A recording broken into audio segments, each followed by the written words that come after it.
बिस्मिल्लाहिर्रहमानिर्रहीम। अस्सलाम वालेकुम। कैसे हो आप सब? मैं हूँ आयज़ाहान। आज मैं लाई हूँ आप लोग के लिए एक नई वीडियो जो कि ड्राइंग की है। तो चलिए स्टार्ट करते हैं इसको बनाना।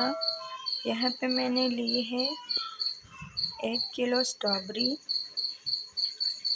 इसको हम डालेंगे ब्लेंडर में।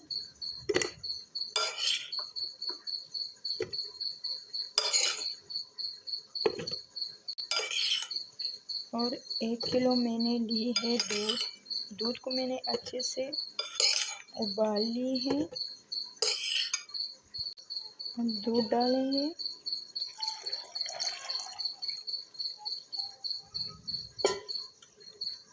यहाँ पे चीनी में ऐड करूँगी 3 चम्मच। आप अपने टेस्ट के हिसाब से।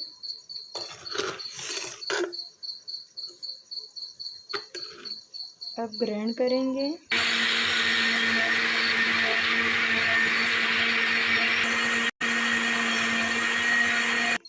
जी तो जूस हमारा रेडी हो गई है।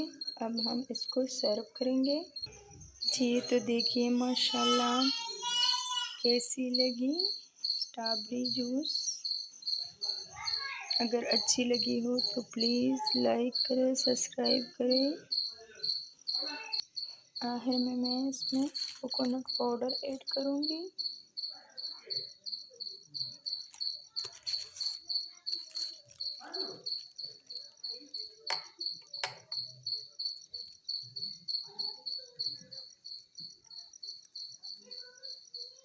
इसी के साथ दीजिए मुझे इजाज़त। अल्लाह हाफिज़।